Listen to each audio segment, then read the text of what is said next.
My dear friends, आज हम लोग पढ़ेंगे फीमेल रिप्रोडक्टिव सिस्टम पढ़ेंगे।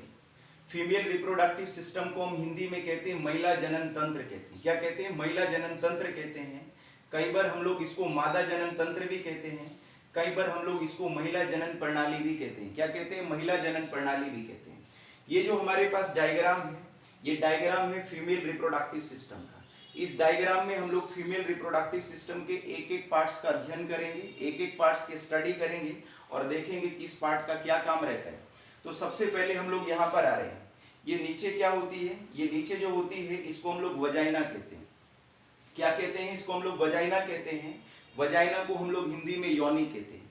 यदि हम लोग साधारण भाषा में बोले तो वजाइना जो होती है फीमेल का वो अंग है जिस अंग से फीमेल पुरुष के साथ क्या बनाती है? यौन संबंध बनाती है, या बोले तो सेक्सुअल रिलेशनशिप बनाती है। जो हमारी वजाइना रहती है इसकी जो लंबाई रहती है 2.7 से लगा करके 4 इंचेस के बीच में रहती है। कुछ महिलाओं के अंदर इसकी लंबाई 2.7 रहती है, कुछ महिलाओं में 4 इंचेस रहती है और कुछ महिलाओं में, अधिकतर महिलाओं में इनके क्या रहती है? बीच में रहती है। अब वजाइना से ऊपर हम लोग आ रहे हैं, इसको हम लोग सर्विक्स कहते हैं। क्या कहते हैं? इसको हम लोग सर्विक्स कहते हैं। सर्विक्स को हम लोग कहते हैं गर्भाशय ग्रीवा भी कहते हैं, या हम लोग इसे बच्चादानी का क्या कहते हैं? मुंह भी कहते हैं। अब सर्विक्स की जो लंबाई रहती है 1.2 से लगा करके 1.6 इंचेस के बीच में रहती है। कहने का मतलब ये होता है कुछ महिलाओं में इसकी जो लंबाई रहती है 1.2 इंच रहती है, कुछ महिलाओं में 1.6 इंच रहती है और अधिकतर महिलाओं में इसके बीच में लंबाई रहती है। इसके क्या रहती है? बीच में लंबाई रहती है। अब यदि हम लोग देखें तो वैज्ञानिक ये कह रहे हैं कि जो वजाइना और सर्विक्स है ये दोनों मिलकर के क्या कहलाते हैं? बर्थ कैनाल कहलाते हैं। क्या कहलाते हैं? बर्थ कैनाल कहलाते हैं, क्योंकि इसी रास्ते से बच्चा जो होता है माँ के गर्भ से क्या आता है? माँ के यूट्रस से क्या आता है? बाहर आता है।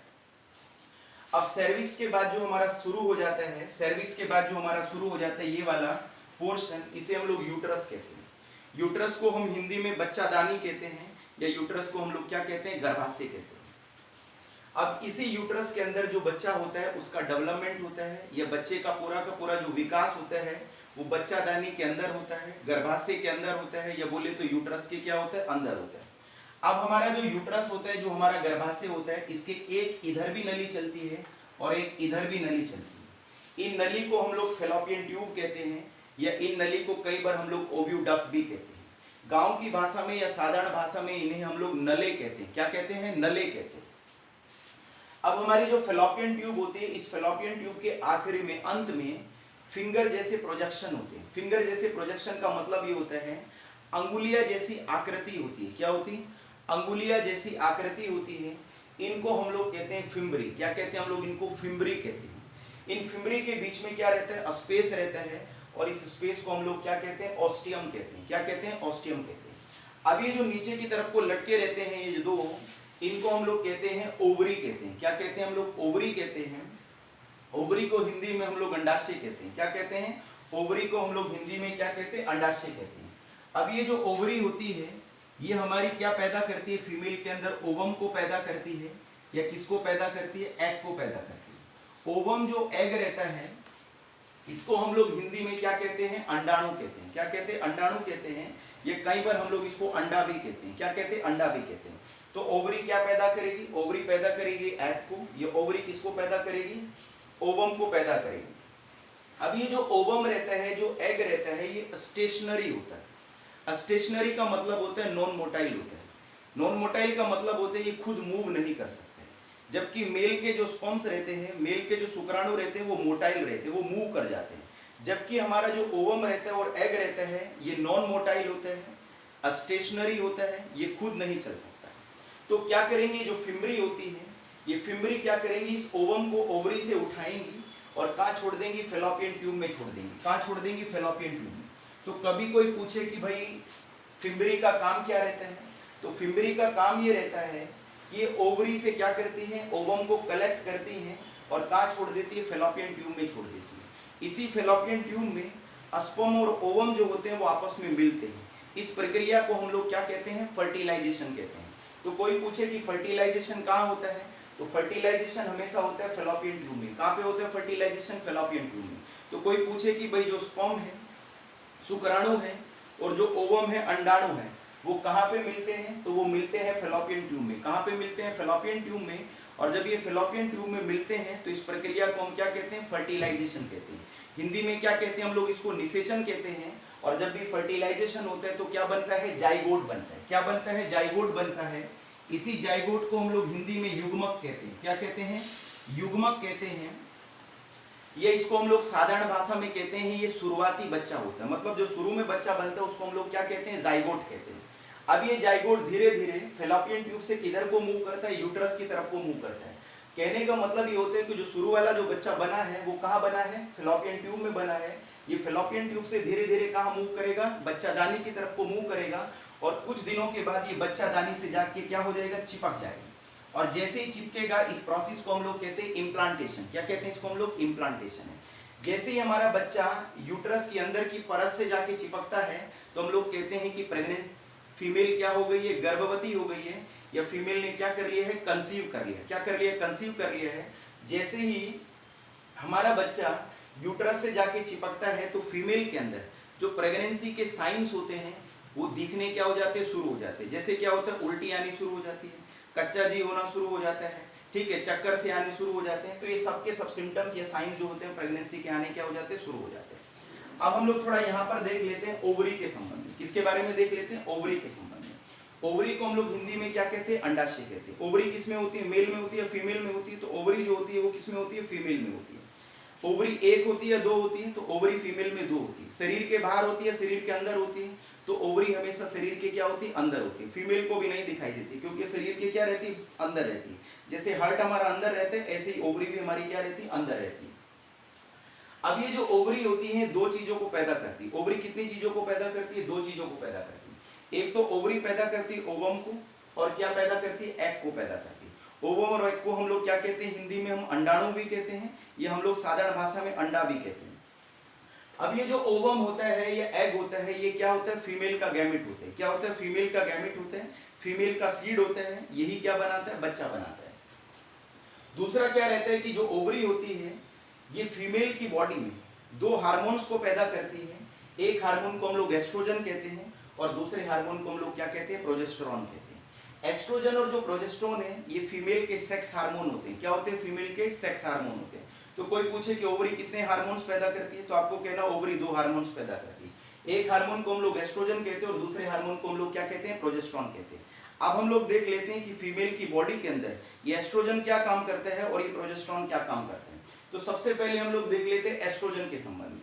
तो एस्ट्रोजन फीमेल की बॉडी में क्या करता है, ओव्यूलेशन करता है। ओव्यूलेशन का मतलब होता है फीमेल की बॉडी में क्या बनाता है, ओवम बनाता है, अंडा बनाता है, ये बोले तो शुक्र क्या बनाता है, अंडाणु बनाता है। क्या बनाता है, अंडाणु बनाता है।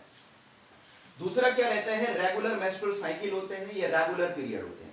तो यही एस्ट्रोजन जो रहता है फीमेल के जो पीरियड्स होते हैं, जो मेंस्ट्रुअल साइकिल होती है उसे रेगुलर बना के रखता है, मतलब उसे एक रेगुलर वे में रहता है, मतलब उसमें किसी भी प्रकार का डिस्टर्बेंस नहीं होने देता है। मतलब फीमेल में हर महीने क्या होना है, पीरियड्स होना है, तो ये हर महीने पीरियड्स को मेंटेन रखता है।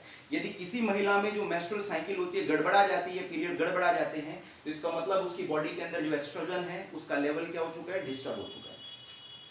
दूसरा क्या रहता है, चेस्ट का डेवलपमेंट रहता है। जैसे ही लड़की क्या आती है, प्यूबर्टी में आती है, अपनी किशोर अवस्था में आती है, तो उसके जो चेस्ट होती है वो क्या हो जाती है, डेवलप हो जाती है। तो चेस्ट को भी कौन डेवलप कर रहा है, एस्ट्रोजन कर रहा है। दूसरा क्या रहता है, प्यूबिक हेयर का डेवलपमेंट करता है। प्यूबिक हेयर का डेवलपमेंट का मतलब क्या होता है, जो हमारी फीमेल के जनन अंग होते हैं, जो जेनाइटल पार्ट्स होते हैं, उनके आसपास क्या आ जाते हैं, बाल आ जाते हैं। उन्हीं बालों को हम लोग क्या कहते हैं, प्यूबिक हेयर कहते हैं। तो प्यूबिक हेयर का भी डेवलपमेंट कौन कर रहा है, एस्ट्रोजन कर रहा है। हाई पिच वॉइस होती है। जैसे ही लड़की अपनी किशोर अवस्था में आती है तो उनकी आवाज जो होती है वो बहुत पतली हो जाती है। बहुत पतली का मतलब होता है बहुत सुरीली हो जाती है और सुनने में बहुत क्या लगती है, अच्छी लगती है। तो ये जो लड़कियों की आवाज है उसको जो हाई पिच वॉइस बना रहा है वो भी कौन बना रहा है, एस्ट्रोजन बना रहा है। नेक्स्ट क्या रहता है, development of fat on thigh and buttocks होते हैं। जैसी लड़की प्यूबर्टी में है, अपनी किशोर अवस्था में है, उसकी जो थाई रहती है और उसके जो बटक्स रहते हैं उन पे फैट इकट्ठा हो जाता है। क्या हो जाता है, उन पे फैट इकट्ठा हो जाता है, फैट का डिपोजिशन हो जाता है, उसको भी कौन कर रहा है, एस्ट्रोजन कर रहा है। तो ये सब चीजें हम लोग एस्ट्रोजन के संबंध में पढ़ चुके हैं। अब हम लोग देख लेते हैं प्रोजेस्टेरॉन के बारे में। तो प्रोजेस्टेरॉन क्या करता है, जो प्रोजेस्टेरॉन होते हैं ये फीमेल की बॉडी के अंदर प्रेगनेंसी को मेंटेन रखने का काम करते हैं। फीमेल की बॉडी में क्या रखते हैं, प्रेगनेंसी को मेंटेन कर रखने का काम करते हैं। कुछ महिलाएं ऐसी होती हैं जिनके अंदर प्रोजेस्टेरोन का स्तर क्या हो जाता है, ये लेवल क्या हो जाता है, कम हो जाता है प्रेगनेंसी के दौरान। तो जिन महिलाओं में प्रेगनेंसी के दौरान प्रोजेस्टेरोन का स्तर कम हो जाता है, उन्हें क्या हो जाता है, गर्भपात हो जाता है। गर्भपात को हम लोग इंग्लिश में कहते हैं मिसकैरेज हो जाते हैं। क्या हो जाता है, मिसकैरेज हो जाते हैं। तो कुछ महिलाओं को बार बार क्या होता रहता है, मिसकैरेज होता रहता है, गर्भपात होता रहता है। क्यों होता रहता है, क्योंकि कुछ महीने के बाद, जैसे ही प्रेगनेंसी कुछ महीने की हुई, तो उनकी बॉडी में जितना प्रोजेस्टेरोन का स्तर होना चाहिए, प्रोजेस्टेरोन का लेवल होना चाहिए, वो उतना नहीं रहता, उससे क्या रहता है, कम रहता है। तो जिस वजह से महिला को क्या हो जाता है, गर्भपात हो जाता है, या बोले तो क्या हो जाता है, मिसकैरेज हो जाता है। तो ऐसे केसेस में, जिन केसेस के अंदर कुछ प्रेगनेंसी के कुछ महीनों के बाद प्रोजेस्टेरोन का स्तर कम हो जाता है, तो समय समय पर जो डॉक्टरनी है, जो डॉक्टर्स हैं, वो क्या देते रहते हैं, प्रोजेस्टेरोन के इंजेक्शंस देते रहते हैं। क्या देते रहते हैं, प्रोजेस्टेरोन के इंजेक्शंस देते रहते हैं, ताकि प्रेगनेंसी मेंटेन रहे, 9 महीने तक हेल्दी रहे, 9 महीने तक बीच में कोई गड़बड़ और बीच में कोई दिक्कत परेशानी ना हो। अब हम लोग यहाँ पर देख रहे हैं यूट्रस के संबंध में। अब ये क्या रहता है, ये पूरा यूट्रस रहता है हम लोगों का। यूट्रस को हम लोग हिंदी में क्या कहते हैं, गर्भाशय कहते हैं, और हम लोग दूसरा क्या कहते हैं, बच्चादानी कहते हैं। हमारा जो यूट्रस होते हैं वो 3 परत से बना होता है। कितनी परत से बना होते हैं, 3 परत से बना होते हैं। इंग्लिश में हम लोग इन्हें कहते हैं यूट्राइन लेयर्स कहते हैं, या यूट्राइन वॉल कहते हैं। क्या कहते हैं, यूट्राइन लेयर्स कहते हैं, या यूट्राइन वॉल कहते हैं। तो कोई पूछे कि बताओ भाई हमारी जो बच्चादानी है वो कितनी परत से बनी है, 3 परत से बनी होती है। जो सबसे बाहर वाली परत होती है यूट्रस की, जो सबसे बाहर वाली परत होती है, उसे हम लोग पेरीमेट्रियम कहते हैं। जो गर्भाशय की, यूट्रस की बीच वाली जो परत होती है, लेयर होती है, वॉल होती है, उसे हम लोग मायोमेट्रियम कहते हैं। हमारा जो गर्भाशय होती है, इसकी जो सबसे अंदर वाली परत होती है, इसे हम लोग एंडोमेट्रियम कहते हैं। क्या कहते हैं, एंडोमेट्रियम। तो कोई पूछे कि हमारा जो यूट्रस है उसके सबसे अंदर वाली परत को क्या कहते हैं, तो उसको अंदर वाली परत को क्या कहते हैं, एंडोमेट्रियम। बीच वाली परत को क्या कहते हैं, मायोमेट्रियम। और सबसे बाहर वाली परत को क्या कहते हैं, हम लोग पेरीमेट्रियम कहते हैं। अब थोड़ा देख लेते हैं करती क्या क्या। वैज्ञानिक ये कह रहे हैं कि जो पेरीमेट्रियम है, हमारा जो गर्भाशय है, जो हमारी बच्चादानी है, उसके बाहरी सरफेस को बनाती है। किसको बनाती है, हमारी बाहरी सरफेस को बनाती है। जो मायोमेट्रियम होती है हमारे गर्भाशय की, हमारी बच्चादानी की बीच वाली परत होती है, बीच वाली लेयर होती है। कौन सी होती है, बीच वाली लेयर रहती है। अब ये क्या करती है, जिस समय बच्चे की डिलीवरी हो रही होती है, तो उस समय कॉन्ट्रैक्शन या संकुचन कोज करती है, ताकि जो बच्चा है वो आसानी से बॉडी से क्या जाए, यूट्रस से क्या जाए, बाहर आ जाए। नेक्स्ट वाली क्या रहती है, एंडोमेट्रियम रहती है। तो एंडोमेट्रियम क्या रहती है, एंडोमेट्रियम क्या रहती है, एकदम अंदर वाली लेयर से रहती है। ये वाली जो लेयर रहती है, इसी को हम एंडोमेट्रियम कहते हैं। हमारा जो बच्चा चिपकता है, हमारा जो बच्चा कनेक्ट रहता है, वो किससे रहते हैं, एंडोमेट्रियम से रहते हैं। किससे रहते हैं, एंडोमेट्रियम से रहते हैं। अब महिलाओं में हर महीने क्या रहते हैं, पीरियड्स रहते हैं। हर महीने महिलाओं में क्या चलती रहती है, मेंस्ट्रुअल साइकिल चलती रहती है।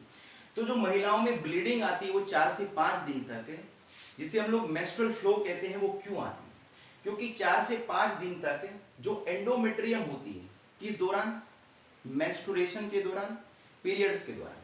तो उस समय जो एंडोमेट्रियम रहती है, इस एंडोमेट्रियम में ब्रेक डाउन होता है। ब्रेक डाउन का मतलब होता है टूटती है।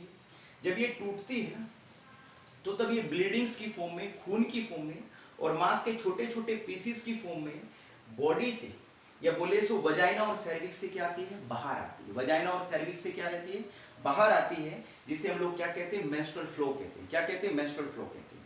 अब इस मेंस्ट्रुअल फ्लो में कितना ब्लड लॉस हो जाता है, लगभग इसके अंदर 150 से 200 ml ब्लड लॉस हो जाता है।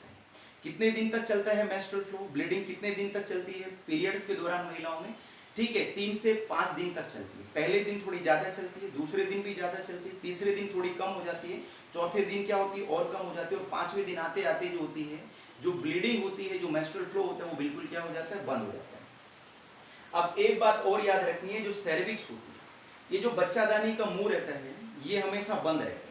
ये कब खुलता है, ये तभी खुलता है, एक तो पीरियड्स के दौरान खुलता है। किसके दौरान खुलता है, ये पीरियड्स के दौरान खुलता है। जब लड़कियों में पीरियड्स होते हैं तो उस समय सर्विक्स ओपन होती है।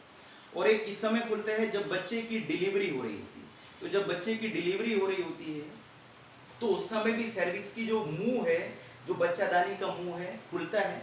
बाकी समय जो सर्विक्स का जो मुंह रहता है, ये क्या रहता है, बंद रहता है। क्या रहता है, बंद रहता है। तो फीमेल रिप्रोडक्टिव सिस्टम के संबंध में आज इतना ही।